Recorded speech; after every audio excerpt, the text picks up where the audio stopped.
Hello, spooky friends. Welcome to another episode of Sisterly Frights. Because nothing is more scary than a woman with opinions. Just ask anyone on the internet. All right, so I'm Becky, and this is Erinn. We are here to tell you all about the Bone Temple. This is the 28 years later, the Bone Temple. So this is part of the 28 days, weeks, months franchise, if you will. Yeah. And we're going to talk about our opinions about this film. But first, I'm going to actually hand over. How you doing, Erinn? I saw a real stinker.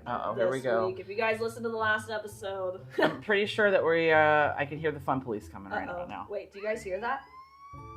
That's right. I'm here to lay down some law. Someone called I'm here to 911. issue some citations, okay? All right. If you listened to the episode last week, I told you guys I had a terrible week because of this movie. Her whole week was ruined. My whole week was ruined. I have granted Becky access to a video of me completely crashing out in a parking garage over this movie, and that is the new Dracula movie. I believe the full name is like a love story. It doesn't matter. A love tale. Yeah. That doesn't matter. Don't see it. Ooh, she just told you right off the bat. Boy, I'm a huge Dracula fan. She even dressed up. Yes, I did. She's hardcore, man. I am hardcore. I dressed up for Nosferatu on Christmas Day. Type of love for this. That's story. right, you did. I did. Yes, she did. I did. I left our beautiful family dinner for Nosferatu, Robert, whatever. That's Anyways, right. So yeah, I had not even heard about this movie until I got a TikTok about it. Damn TikTok! And I thought, oh, a new Dracula movie, and the director, who I will tell you in a minute, because don't look at my notes. Wait till you find out who this is. Okay. Because I didn't know until I looked it up either. I went into this movie almost completely blind. I had only seen the trailer. I thought, okay, let me not be a hater. Bram Stoker's Dracula 1992 or 91, whatever, is one of my favorite movies of all time. I think it is the perfect Dracula movie. Gary Oldman just oozes everything you want as Dracula. So I'm like, I'm already judging the trailer, thinking all these bad things about it, but I'm like, you know what? Maybe I'm just being a hater. The fun police, it never really goes away. Let me go and watch this movie.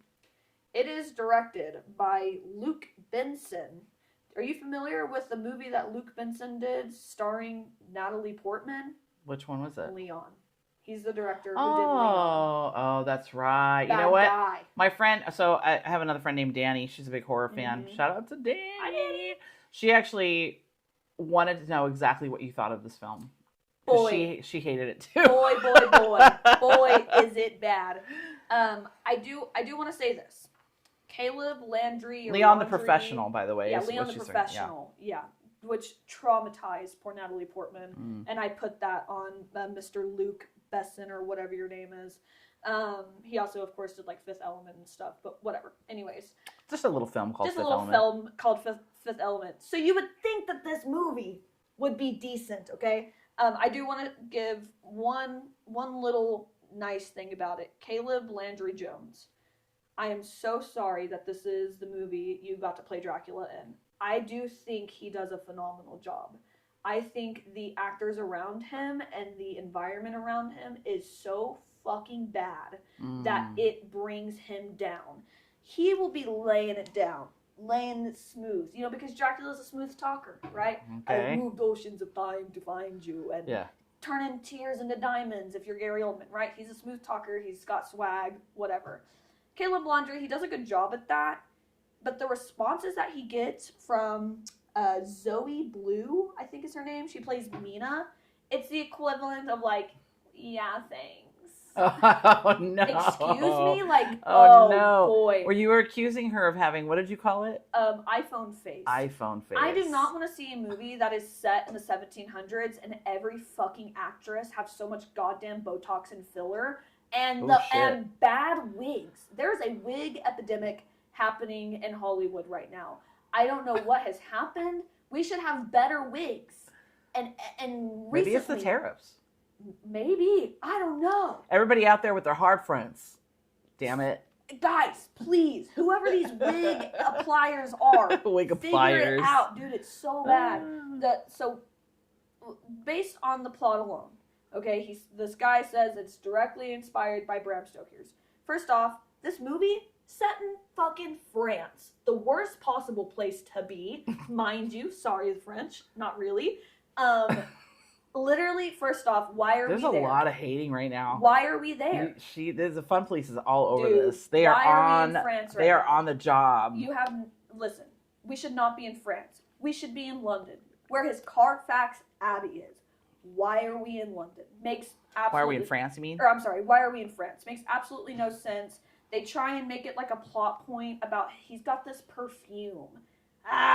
He's got a perfume. They spend like 20 minutes explaining him trying to make this perfume to attract women so that he can find Mina reincarnated, because he can't do it himself. If you guys want to see like the rant that she goes on, the video, you have to comment on this. You guys have to comment on this and say we want to see it. It was fresh. I'm yelling. I'm screaming in a parking garage. Okay. So yeah, I guess a 400-year-old swagacious Dracula. I think she just made up that word. I did just make up that word. Use it forever, everybody. Swagacious. Isn't enough to find his Mina. He has to go on this mission to make this intoxicating perfume. So he's banging all these girls throughout centuries. And you would think that gives us brides, right? Because Dracula's got 3 bad bitches. Yes, he does. He's got 3 beautiful brides, and they're gorgeous. No brides in this movie. You get one vampire who plays Maria. I believe her name. I don't know how to say her name. It doesn't matter. I'm sorry, lady. If any of you guys have ever used the app Twitter in your life, at one point. X now. No, I will never call it X. Sorry. That's what it is. When OnlyFans was like really popular, it would be super like you would get all these ads, these porn ads for these girls promoting their OnlyFans, and it would be them like sitting on the floor, the camera's like where their forehead would be, and they're looking up at the camera, and they're making all these like sex faces, licking their lips, jumping up and down. I am not kidding you guys. We get like 3 minutes of that consecutively from this vampire, of her like licking her lips, like being all horny on the TV.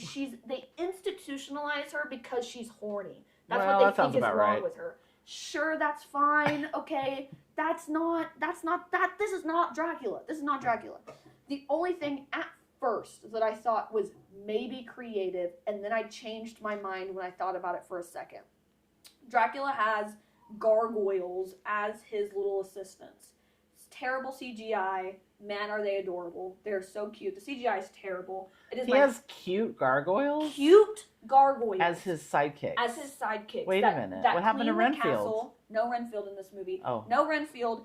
They have now changed it when I first looked up the casting, because at first I said that they don't technically call him Van Helsing. He's supposed to be Van Helsing, but he's a priest. Okay. He's not a doctor. He's a priest. Uh-huh.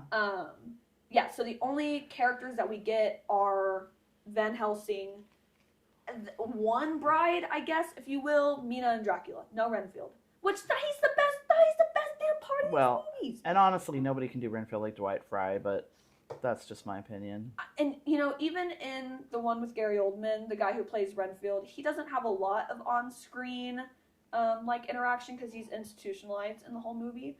But I think he does a great job. I still think that his attempt at that was still very memorable for me. Mm-hmm. So I thought, okay, these little gargoyles are kind of cute. And then I remembered, wait a second, in that damn Van Helsing movie, that is also great, by the way, talk about 3 beautiful brides, that's got, as I call him, Jack Human, even though his name is Hugh Jackman, with Hugh Jackman and Kate Beckinsale.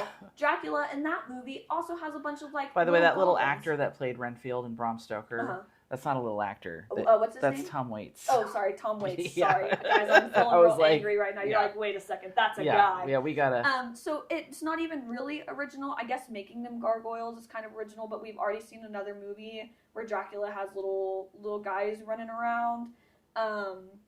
Yeah, it's like have you ever seen the movie Anastasia? Yeah, of course. You know when she walks into the castle and she's having all these flashbacks? Yes. We get a direct rip-off of that in this movie. Oh God. Music box and all. I'm in the theater singing Once Upon a December to my friend. Oh shit. Because the song is so similar. He gives her a music box, stupid, dumb idea, whatever. Gives her a music box and like plays it for her. And she's having these flashbacks of her like dancing in a ballroom with him. It's like Labyrinth. No, this is Anastasia to a T. Like, oh man. I was just thinking about the dream sequence in the which Labyrinth. is beautiful. Of course, one of the best scenes ever in a movie ever. Oh, guys, this is a real stinker. It was way too long. I don't remember how long it was. Too long. It was like they could not decide if they wanted this movie to be funny or not. It's not even one of these, like, I love a pretty movie. You hate camp, though. I do hate camp, but not necessarily when it comes to Dracula. Because I think this is something that you can do campy in a way that is still, like, pleasing to look at. That is still so pleasing to look at. Again, I think the Keanu Reeves Bram Stoker Dracula is camp. Every outfit in that is camp, but it's beautiful. And, like, you really feel for these people.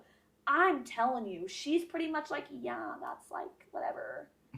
Just like the vocal burn to the whole thing. Yeah, and the accents. God, nobody's got a right accent. So we're gonna have to wrap this up. Oh God, guys, we gotta wrap it up.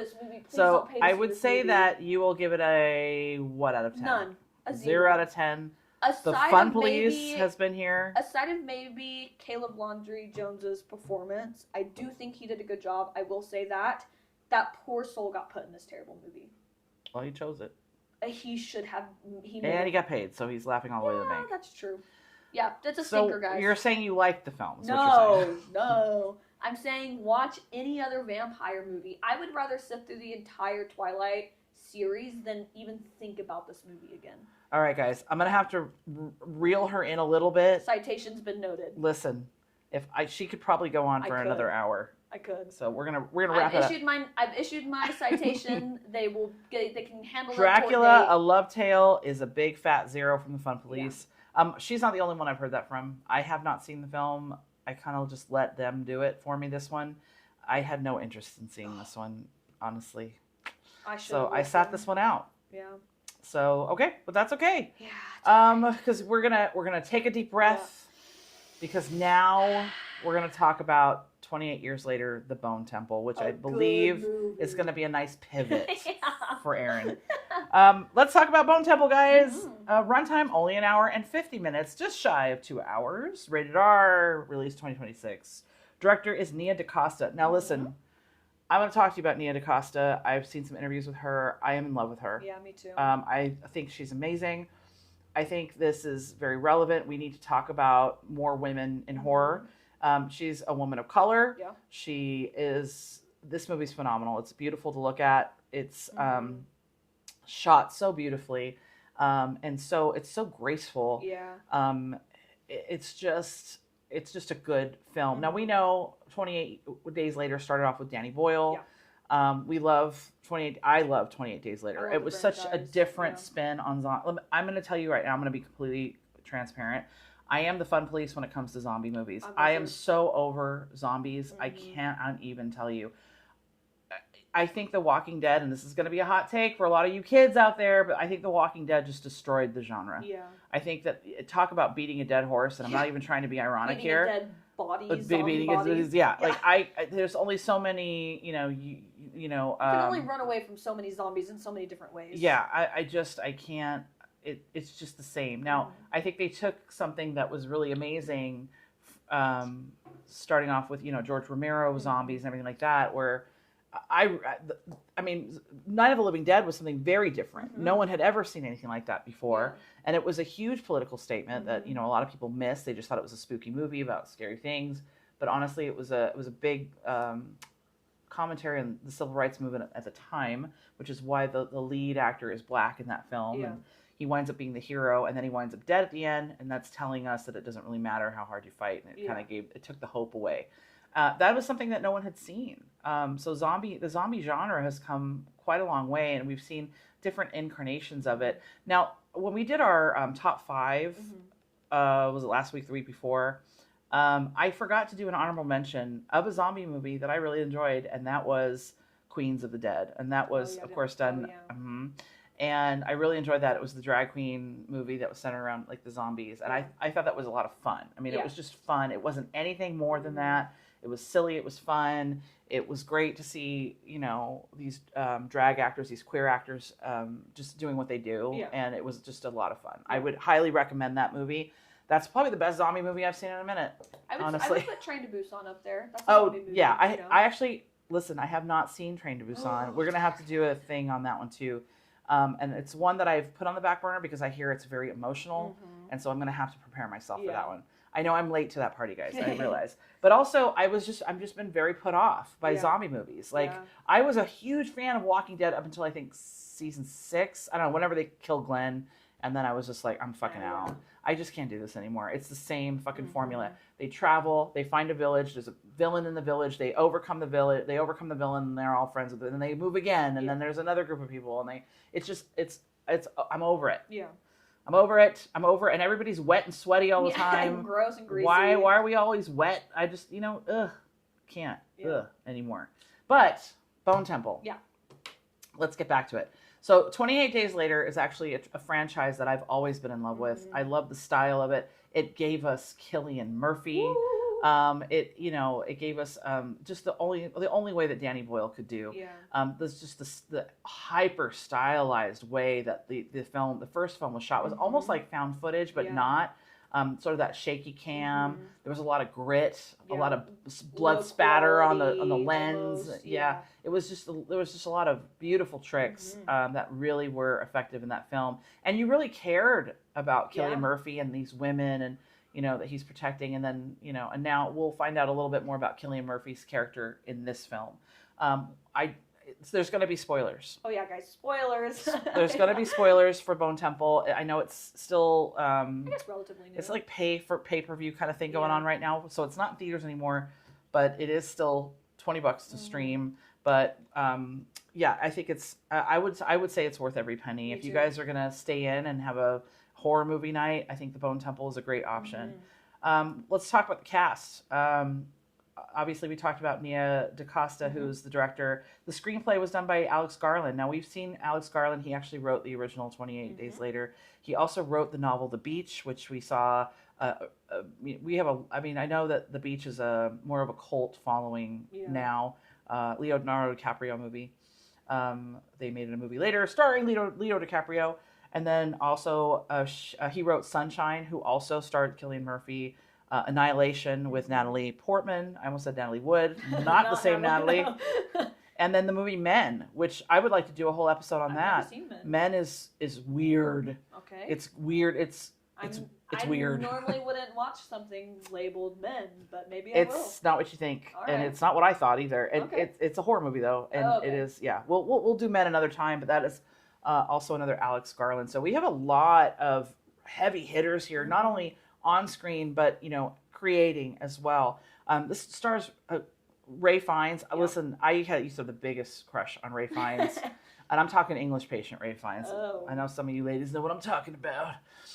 Did he age well? I think he aged great. I think I really liked The Menu he was in. I mean, this like resurgence of Ray Fiennes, I'm really enjoying. Yeah. He's really a phenomenal actor. I mean, I know a lot of young people know him from Harry Potter. That's right. He plays...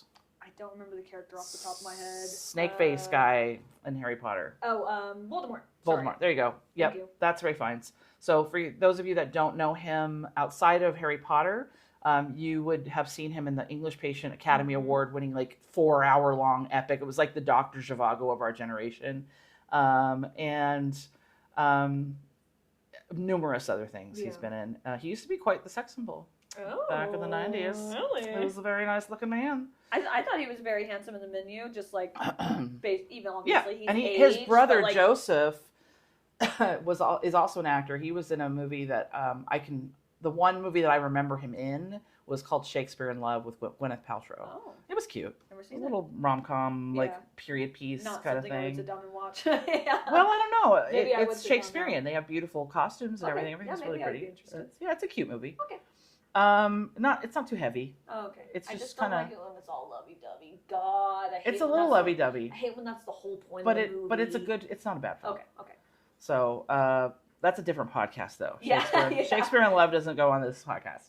Okay, let's talk about the little kid named that played Spike. Mhm. His name was Alfie Williams.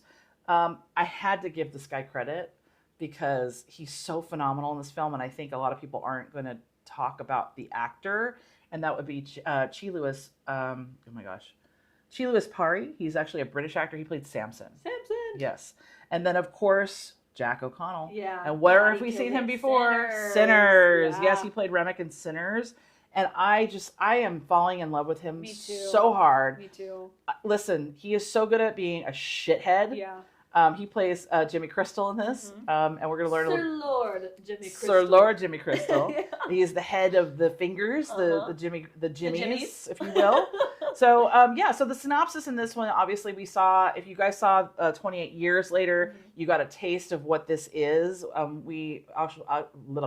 We met Dr. Kelson, Mhm. who is Ray Fiennes' character, and he has built a memorial for the Yeah. dead, this sort of morbid memento mori, he calls it. And it's all made of human bones, and Yeah. it's like these spires, and it's basically the bone temple. Yeah, he spends his day like collecting. Yeah, dead he bodies bleaches and the- all the skulls all the and bone- bones. yeah, it's phenomenal. I think it's beautiful. I'm Mhm. sure it could be off-putting to some, but when I first saw it, I said, "That's actually so gorgeous." Not only that, but it would be one of those things like, it reminds me of like the catacombs. Yeah, The exactly. in France. I I know never you. even put those connections. Yeah, together. and so that's what it kind of reminds me of. And while we look at that now, Mhm. but at the time that was being built, I'm sure the intention was not to terrify or scare Yeah. or to I think that the process of the ritual, I should Yeah. say, of bleaching the bones, Mhm. and they made it this sort of sacred ritual, and putting everybody has a place in this structure. I love learning about like different mourning practices. Yeah. throughout 100%. forever. Yes. And so yes. now that you just said that, my first thought was like, what a way to like almost go back in time. Yes. Because they're starting over, right? And that's what I thought, Civilization has too. crumbled. Yes. And as soon as you said like catacombs, I'm like, it's literally like starting over. You know, Yes. he's going back to these old practices of these mourning and giving all these people a place to rest and somewhere where you can, mean something. Yeah. What a beautiful thought to have. Thank you for that. Yeah. And then in the last one, in the last film, we see Spike, the little boy. Obviously, his mother dies of cancer Mhm. while she's in the care of the doctor, and he finds an appropriate place for her on the memorial, which is Yeah. the top of the bone temple. What's really interesting, I think, about this too, is finding the beauty and all the tragedy and morbidity that's all around them all the time, like all this carnage, to be able to take pieces of that and make something so beautiful, so that in the future we can look back and go, wow. And just the sheer scale of this Yeah. set, by the way. Huge. The sheer scale of the pieces of this set. I don't know how much is CGI and how much is practical. I would have guessed that most of it's practical. Yeah. Especially just getting like the vibe of the people that made this film. Yeah. I would imagine that the set is organic. Yeah. It is so beautiful, and Yeah. it is just like I said, the scale of it is just pretty amazing. I'm glad that we get more time there because Yeah. when that first movie ended, I was like, We were there and then we weren't. yeah, we were there for just a second. I was like, I'm gonna walk around. I want to see Mhm. what he's got going Yeah. on in here. Yeah. And I have to say, I applaud the use of Duran Duran Yes, in this of film. course. So if you're a Duran Duran Iron fan, Maiden. you're gonna really like this Yeah. movie. I also just love the way that the music anchors him to a Mhm. time that just doesn't exist anymore. And Yeah. even he was saying at one point, Dr. Kelson, we're talking about, Ray Fiennes' character, he's speaking to the memories, and he was like, I don't really remember I can't tell you about like the Yeah. day-to-day of walking around with a cell phone and Yeah. computers and everything, but I do remember people, And the and feeling. I do remember people and friends and family, and I remember moments, and I Yeah. remember places, and so it's really interesting when we think about that as a whole. What would you remember?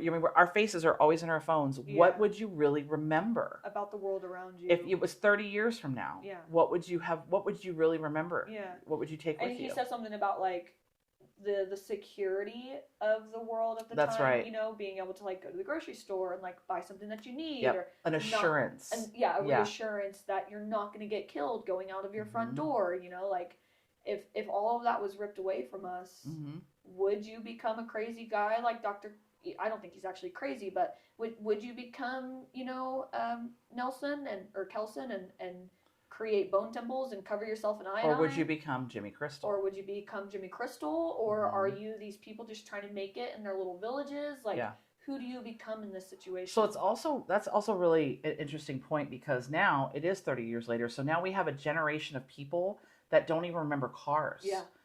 And that's really crazy to me. And that's also kind of included in that conversation when Jimmy Crystal finally finds Dr. Kelson and sits with him and says, what do you remember about that time, whatever. And he starts talking about his childhood. Now so Jimmy Crystal, we do see a flash of him in the Bone Temple, the other film, the first one, the 28 years later. We see it in the scene where the churchgoers and are all eaten by the zombies because the priest goes nuts and lets all the zombies in. Everybody in. Yeah, and so Jimmy Crystal, we see him as a little boy who watches his entire congregation, including his family, get eaten by these, by the rage, the infected, the rage virus people. And so so he has this thing about, and his father was a priest or a pastor, if you will, and he's the one that let all the zombies in. So he has all this like religious trauma on top of it. So now he's just gone the other way, and he believes that he is the son of Satan, and that he believes that, and he calls Satan Old Nick. Old Nick. I keep calling him Saint Nick every time I talk about. Yeah, that's what I was thinking too. Saint Nick. How's that? So Jimmy believes that he is the son of Satan. Yep. He calls him, and so he sort of starts his own cult. Wearing a velour tracksuit. I'm here for it. Dude, I was here for all the gold chains. It was awesome because you know that guy. Yeah, that's what's so funny. Especially They call it a chav in England. Tell me if I'm wrong about this. I think they're called chavs in England. I think that's like a thing. I can't remember. Like I know that there's like the makeup girls who are like super orange. But they're called chavs? I think so. Yeah, but the dudes. I don't know. I don't know what they're called. Chavs. Somebody let us know. That's all. I believe they're all called chavs. But like you know that guy. To me, it felt very like late '90s, early 2000s. Yes. That look, you're like, he's such a. Where he thought he was being ironic, but he's not. Yeah. Exactly. With the upside down cross is so funny. Yeah, he is actually. He's a fun character, and that character is played again by Jack O'Connell, who played Remick in Sinners. So if you liked him in Sinners, and he's unrecognizable. I didn't even realize it was him. Without the voice, I might agree with that. Yeah. But his voice is, to me, is like iconic now. I can't. Right. Well, now, he's fabulous. Do not sleep on Jack O'Connell, guys. He is a phenomenal actor. And he really breathed so much life into this character and made him believable. He was quite scary. He was very scary. So he used a lot of intimidation. He created this cult. He called his cult members Jimmies also, but they were also called the Fingers because he's referring to them being the fingers of his right hand. Yes. And so he would make them all wear these shitty blonde wigs so that they look like him, basically. And they're young people that follow him around and do horrible, horrible things on his behalf. Yeah, so we see them skin a family alive. T-shirt. Yeah, they call them they call it charity because that's what his father called it when he would abuse them at home. So he calls it charity when they do horrible and torturous things to people. But eventually, I mean, in the beginning, not eventually, but in the beginning, well, at the end of the last movie, Spike meets the Jimmies. Yeah. And now it literally just picks right up where it left off, the other one. So now Spike has been sort of kidnapped by the Jimmies, and he winds up having to kill one of them to save his own life, which he does successfully. And then he's still sort of has to follow them around because he's terrified. What a awful way to die. Does he kill that? Oh yeah, he stabs a guy in the thigh, and the guy just bleeds to death. And he's like, the guy's like begging for all the other Jimmies to help him, and no one will. No, then nobody will. Yeah. But there is one member of the Jimmies that kind of is a little. She's not as brainwashed as the others, but she knows that if she's not traveling in a group of people, that she knows that there's a lot out there that she couldn't survive on her own. So she's sort of staying with the group. And in the beginning, kind of believe it, but she doesn't believe that he's the son of Satan. Yeah. She believes that that old Nick exists. Yes. But she's starting to catch on to Jimmy. Yeah, that's right. So, but she also knows that if she doesn't stay with him, because she states the little boy tries to escape, Spike almost successfully escapes at one point. But he gets caught by another Jimmy, and they wind up having to kill that Jimmy. But she winds up saving him, saving Spike, and telling him, "Look, you're not going to find it better anywhere else right now. I promise you, I've been everywhere, so just stay with us right now." And she was right. I think she was right there. He just needed to bide his time until this all blew up in their faces. So as they move through this land, you don't see as many rage zombies as obviously the other ones. You'll see a few, but one in particular we're going to talk about. His name is Samson. Why we love Samson so much? Well, he's giant. Huge. Huge man. There's a lot of male frontal nudity with Samson. And he's doing okay for himself. He is. Let's just put it this way. He is proportionate. Yes. And so with that, he actually becomes kind of a guinea pig for Dr. Kelson, who is sort of orchestrating behind the scenes and doing his sort of science research as much as he can with the medical books that he has, researching this rage virus and trying to cure it. And looks like he's successful. He figures it out. It's such a cool thing, though, to see this sort of rage virus, infected, if you will, start coming slowly online. He gets kind of, a little by little, he gets his memories back. I like that we get glimpses of what the world looks like in his eyes, too. Yes. You know, you just get little flashes of what he's seeing. Right, like, when he tears that one guy's head apart, because he thinks that guy is a monster. Yeah, so it's really interesting. And the doctor figures that out. He's like, I would like to know... Obviously, you are seeing. So basically, he befriends one of the infected, the zombie, I suppose, Samson, who's an alpha zombie. He's huge, like all the other zombies, like bow down to him, whatever. And he starts to sedate him. Morphine. Yeah. At first, he starts to do it just to take care of his wounds, kind of like how they do. Technically, to protect himself, right? When the alpha would come around, he would morphine him up so he could go and do about his business. Well, yeah, but in the beginning, initially, he drugs him so that he can, dresses him. I'm talking about in the first movie. Oh, yes, that's true. He's, shooting morphine darts at him whenever he's, out and about trying to get bones and whatever. And then, I think, in my opinion, what has happened is he's given this guy a morphine addiction. Oh, yeah, 100%. He 100% is. Existing around him. Yes, 100%. So, yes, and so we see him with Samson in this film. Samson's, got all these wounds all over his body. He's got arrows in his chest and everything. But he's so massive that obviously these are just minor wounds to him. And so the doctor is kind. And sees him as a person. And sedates him so much like they would sedate a large animal in the wild to treat a wound. You know, like an elephant or a big cat. And then he treats his wounds and lets him back in the wild. And that's how he befriends him in a way. And at some point, there's this trust that he builds with him, and Samson starts to understand that trust. And they start getting high together. And the doctor learns that Samson isn't interested in killing him. And slowly but surely, he's also realizing that the morphine is counteracting the rage virus and giving this man some peace. Because the rage virus, it just runs and runs and runs and runs through their body. I can only imagine how exhausted that kind of disease would be, and then you would just drop dead eventually, I would imagine. But because your body gives out. I mean, what's left of, and you see different states of the zombies running around. They're running around on broken ankles. They're running around. They're not immortal in that way. But anyway, the morphine is giving this guy a little bit of peace, and at some point he was about to kill him and put him to sleep. Put him out of his misery. Put him down like you would a dog that's sick. Because he loves him. He loves Samson, and he wants to do right by him. And he does stop, because right before he injects him with the fatal dose of whatever, he says moon. He looks up at the sky and he says moon. And it's like a touching moment. And then he realizes, oh shit, I've done something. He's in there. They're in there. These people are in there. And it just kind of goes from there. The more research, and then he figures out that they have psychosis. And he goes, you know how we treat psychosis? I can treat psychosis. So he realizes it's in the brain. So he shoots him up full of another dose of something else to treat the psychosis. And that's when we see that Samson starts to come online. He starts to remember things.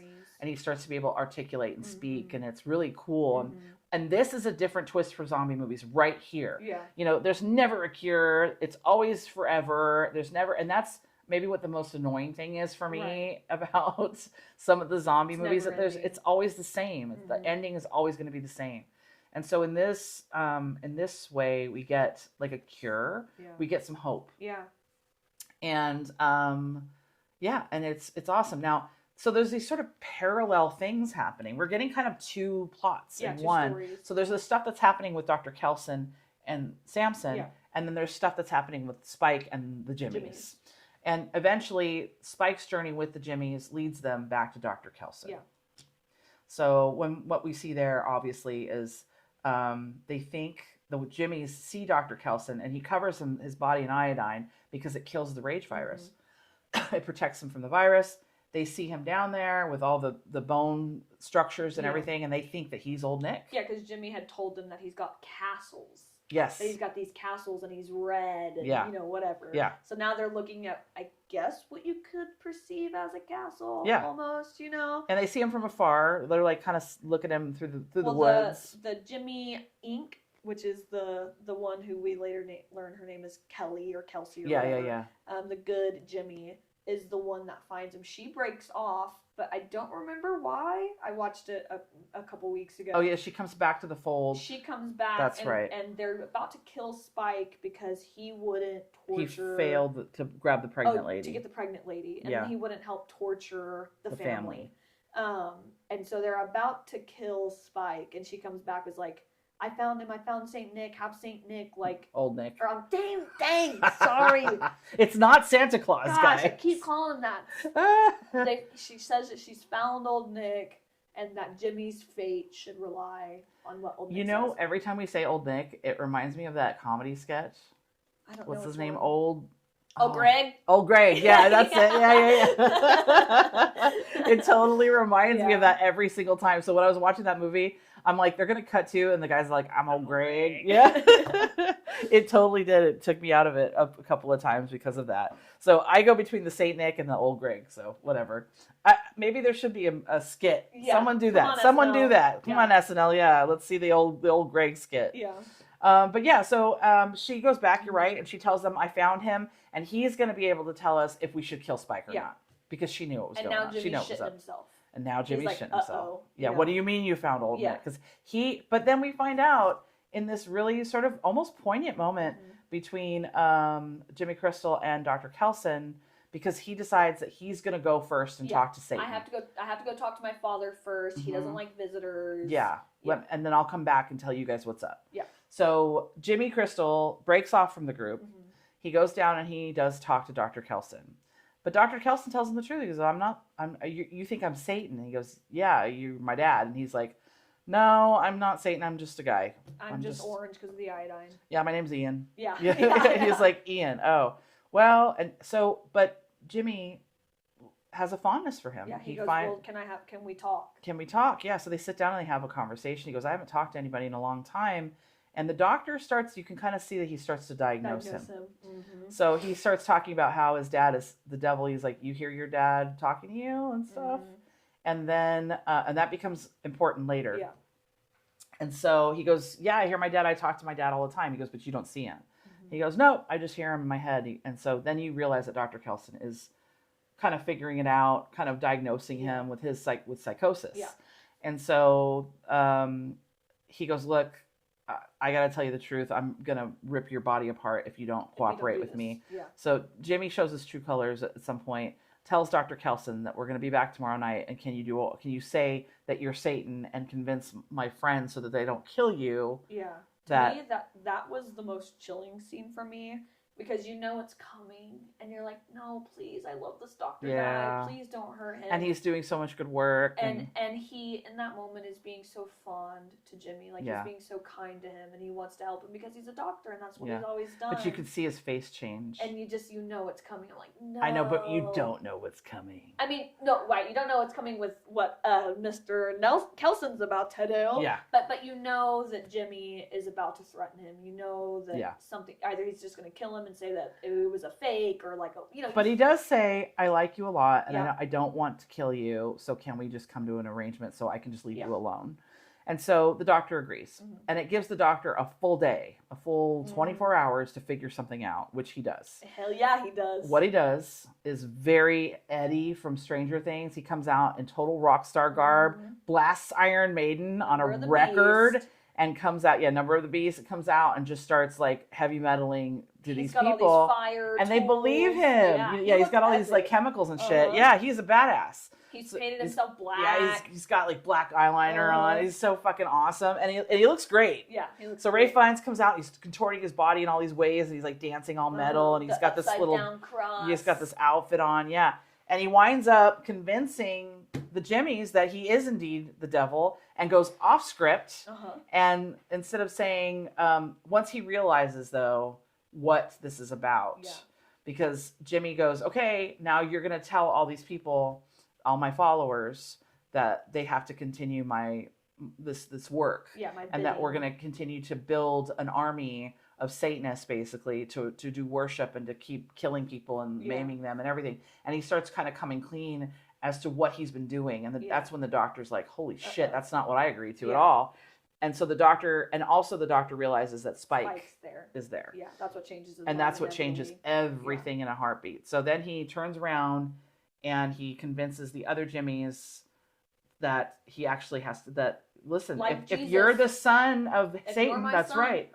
The son of God, he killed his own kid, and now I have to kill my own kid, so you're going to have to be the sacrifice. And he's like, wait a minute, that's not it. And he's trying to tell them that he's not the doctor, or he's not Satan, he's only a doctor, and just all this shit. And then all this other stuff ensues, but the good Jimmy turns on the other Jimmies and helps the Jimmy doctor Inc. kill, but not before Jimmy Crystal does indeed stab the doctor. Yes. Which is sad. That made me very sad. Yeah, I didn't want him to die. I didn't either. Because, he's done all this work with Samson. Well, that was the thing. I was like scared, but now we know we have Spike. Right. Spike knows where everything is. He knows where Samson still exists, and that motherfucker Jimmy Crystal. At one point, he's hanging upside down on a cross. Yes. He is indeed the sacrifice. But then he goes, why can't I see my dad anymore? Why can't I hear him anymore? Where are you? Yeah, because Father, he gave him the medication to treat a psychosis. So he not only took the psychosis away, he took it away right before he was going to get torn apart by Samson, which was so awesome. Well, he doesn't get torn apart by Samson. There's someone that tears him apart at the end, but you don't really get to see who it is. But it is definitely... Because you get to see Samson comes and takes the doctor's body. But he comes back. Yeah. But what I liked is that he's looking at Samson. He thinks he's a demon. Yeah. He's got the horns. He's like, wait. He's like, wait, Father, please, take me with you. Yeah. And it's just Samson. And he's freaking out because he can't hear the voices in his head anymore. So it was almost like torture to take it away. Yeah. To give him consciousness like that right before he was killed was really cool. Yeah. what a fun movie. Yeah. And then at the end, of course, here's the big spoiler, guys. The kids are kind of hiking through, and they're in you see the rolling hills. It looks like Ireland to me. Just beautiful. Yeah. And in this little house, little tiny house, is a man and a little girl, and of course it's Cillian Murphy. Yep. And he's teaching her world history, and he's teaching her things, and but at the end, she's like, the little girl looks at Cillian, and his daughter looks at him and goes, do you hear that? What do you? Yeah. And so he's already trained her. He goes, you know what to do. So not only is he training her with education and book smarts, he's also trained her as sort of a fighter and a warrior, so they can protect their own little piece there in that little corner that they've got. Yeah. Yeah, and it turns out that Spike and the girl are running across a field, and the infected are chasing him. And then the little girl goes, we're going to help him, Dad. And he hesitates for a second. Then he goes, of course we are. And then it's just the end. Yeah. I was like, oh my God, it's so good. Yeah. So they obviously set this up. Or this could have just been a cruel joke on all of us. No, there's another one coming. But they set it up so that we're going to get more Cillian. Woohoo! And obviously he's without the woman. So I'm assuming something has happened that to her. she's gone. Yeah. Now I forget her name, but she also played Calypso in the Pirates of the Caribbean films, and I just love that actress. Yeah, me too. I think she's gorgeous. Oh. Yeah, she's a stunning actress. We really enjoy her. And I just thought she was so beautiful in 28 Days Later. And I think she and Cillian Murphy they were so good together. Yeah. So I guess we're gonna find out what happened to her. I'm assuming she probably passed away, but we don't know how at this point. We don't know if it was a natural cause or maybe it was the infected. We don't know. Or maybe she was out finding food for them. Maybe she's still maybe alive she's in still a different there. room. I don't know. Yeah, we don't know. But that's what we saw. We got Killian, and Killian is uncredited in the credits, guys. So you're not going to find him in the credits if you're looking for him. But you will see him in the film. I had no idea that he was in it. I knew. I avoided all spoilers for so long before I finally got to see it when it was streaming. Yeah. And when I was laying on the couch and when he popped up, I sat straight up. I was like, "Oh my god! Yeah. This is awesome." Yeah, it was great. I mean, I'll watch anything with Killian. Me too. Plus, listen. I am a huge Peaky Blinders fan, and I know the movie's coming, and I know we're a horror podcast, but we will be talking about Peaky Blinders. Don't even think we're going to be sleeping on that one. I'm not sorry. Yeah. Sorry, sorry. You'll get a break of a horror movie. That is one I will break for. Yeah. You know what I mean? Because I think that horror, it's not unheard of that horror fans would also like Peaky Blinders. Yeah, of course. God, I could geek. That's like, I could do 4 episodes on Peaky Blinders. I could probably talk about it every day. 100%. Yeah. That is actually one of my comfort shows. Yeah. I've watched all the seasons more than once, but we get to see Tommy Shelby fight Nazis. Yeah, okay, you know what? You had me. Yeah. You had me at hello. Tickets bought. You had me at hello. I will say, so this is kind of not necessarily funny, but my introduction to this franchise, for like birthdays and Christmas, I was such a horror fan as a young child because of my father. My dad loves horror. We watched what Dad was watching. We did not like watch a bunch of kids shows. I mean, we did, of course we did. But for the most part, if Dad was home, we're watching what he's watching. And so it made me a horror fan very young. And for my birthday and Christmas, my dad would buy me, like, you used to go to, they might still do it. I don't know. I haven't bought a DVD in forever. Yeah. But they would sell like packs of movies together in one case. Yeah. And he would always buy those for me so I could just watch a bunch of random movies and whatever. And he had bought me the set of all 3. I had it on first DVD. Movies of a case of all 3 That's of what those I had. movies. Man, did I watch those until they probably almost didn't work. Like, I had a box TV that had a DVD player and a VHR built into it. The second and one, I would watch it all the 28 time. Weeks Later it got me. That movie made me cry. And plus Robert Carlyle, I'll watch anything with him in it. He's so brilliant. Train Spotting and Once Upon a Time, and I really like Robert Carlyle. I don't know what happened to him. He just Me either. Maybe he just got. We're gonna have to look that up. Yeah, see what he's been up to. Because he's such a phenomenal actor. Yeah. He's so good at playing both like villain plus, and he's great at playing poignant, and he's just so versatile. And he played Rumpelstiltskin in the Once Upon a Time series, which I thought was really fun. It was weird, but it was talking about I feel like Once Upon a Time, like the first few seasons, is kind of a fever dream for me. It is a fever dream. I got really into it. Yeah. I don't really know about the ending or like the last season or something, but like in the beginning, I would say the first 3 seasons, I was there, man. Yeah. Once they started putting like Maleficent in and stuff, because they were so ill cast that I was just not into it. Yeah. You know, the evil queens I actually think the one lady that played the evil queen was okay. The main character, I can't remember that actor. I used to know her her name and everything, but she was a lot of fun. I thought she was very beautiful and she did a good job. But the other actresses, I'm like, why are you casting blonde white women as fucking Maleficent? Listen, Maleficent's my favorite villain. It is her favorite. She loves her. I have her tattooed on my leg, and it makes me angry because I have this Maleficent tattoo that I've had since I was 19 years old, long before Angelina Jolie ruined everything. I've never even seen those movies. Because I mean, visually they're very pretty. Yeah. But Angelina Jolie as Maleficent, basically it's Angelina Jolie just doing an impersonation of Eleanor Audley for 3 hours or however long that stupid movie is. Again, visually beautiful, costumes gorgeous, makeup gorgeous, a lot of CGI. Yeah. It's Disney. Of course. Don't hate all that, yeah. But I don't understand why they cast Angelina Jolie. Yeah. That I do not know. I'll never know. I always think that the world will know. My choice was Ava Green. Yeah. By the way, we're going to be talking about Wednesday also because yes. Ava Green is going to be, and Winona right. Ryder has come upon the cast. But bringing literally. It back to this, when the first movie was released 28 years later, I was really worried. Even though I knew the casting was great, I was like, man, I love those movies so much. I'm watching them on DVD every day. And so I was really worried that this was going to like tank the franchise. Mm-hmm. And this is one of those rare cases where both of these movies have just been phenomenal. Stand out, perfect for me. Yes. And I think part of that too has a lot to do with like Nia DaCosta met with Danny Boyle. Yes. And they talked about yes. what this was going to look like. Yeah. And she was like, I don't want to make my version of a Danny Boyle movie. Yeah. Danny Boyle makes Danny Boyle movies. Right. I'm going to make my this movie. This is my vision for Yeah. this story. And it worked. I think they got a phenomenal actress where she was able to preserve the feeling, yes. but make it a whole different thing. Right. You know, it's kind of like this whole Sam Raimi Evil Dead thing. Right. You know, yeah, like kind of where we're seeing these Evil Dead-esque movies.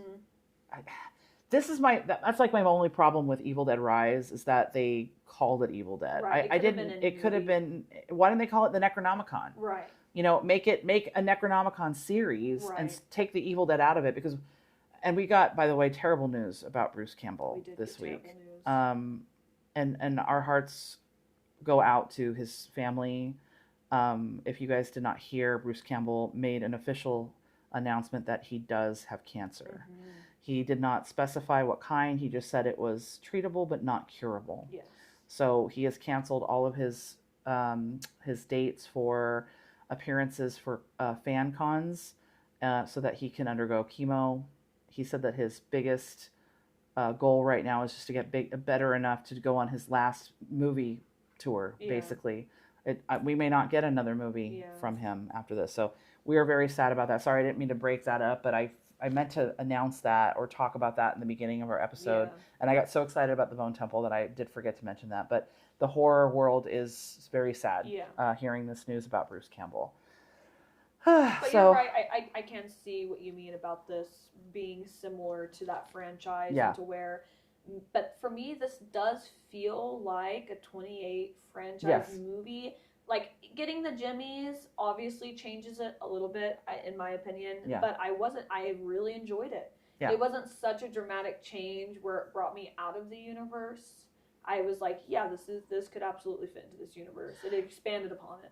The one thing I did also want to shout out that I found, which was really interesting, the costume design was created by Gareth Pugh and his partner, Carson McCall. Now, they are a partner. Yeah, they're like husbands. But Gareth Pugh, a few years ago, I remember seeing one of his runs. He's actually a high fashion designer. Really? To the point where he is basically just a fashion artist. Most of his clothes have not, or none of his clothes really have been like off the rack or wearable. He's really just an artist. He also, I think, composed all the original music for his runway shows as well, which was this sort of dark electronica. And I used it for another project. I used his music for the music that he had on his runway. I used it for another project that I did, and it was just so perfect. He's a London-based fashion designer, and like Lady Gaga, Beyonce, they've all like worn his stuff. But he, as a high fashion designer, he did all of the costuming and all of the costume design with his husband for this movie. So Gareth Pugh and Carson McCall, very impressive. Unfortunately, no, I'm sure they didn't get to work on anything for Samson. No, not Samson, but Jack O'Connell. So that purple tracksuit that we see Jack O'Connell wear, the velour suit, which is so iconic in the film as Jimmy Crystal. What's interesting is that that was his idea. That was his vision for the character. They knew he was going to have golden locks and blonde hair, the way he said it. And he said, I envisioned him with a purple, like a tracksuit with like gold chains and stuff.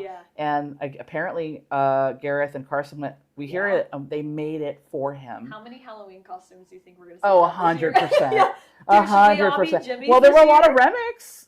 There were a lot of a lot of people were doing like Sinners. They were doing the Sinners group. Like if you're doing group costumes, I think Sinners is so good for that. Agreed. But also with the Jimmies, how fun would that be? Like a group of your friends, Jimmies. Everyone's Jimmies. That's so fun. Wigs. Dude, go get a bad or have like everybody be Jimmy's and one guy be Dr. Kelson in his like rock stars heavy metal outfit. I'm here for that. If you've got a big, huge and he can be Sam, but make him wear pants. But make him wear pants. You will get arrested.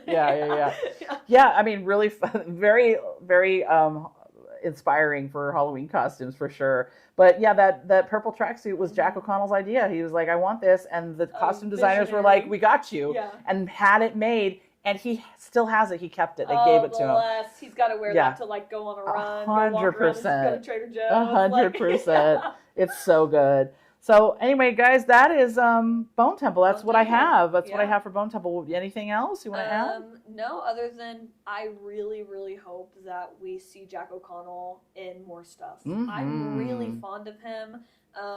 I could not believe how much I loved his character, even though he's such a piece of shit. You know? I could not get enough of him. So yeah, as somebody who's really loved this franchise so much, you know, shout out to these directors who have Nia DaCosta, thank you so much for not ruining one of my favorite and franchises. I can't wait to see more from her. I know, I can't wait to see this next one, which is probably the last one. Oh yeah, maybe. You know, probably. So. And then also, Alex Garland. What a portfolio that guy has.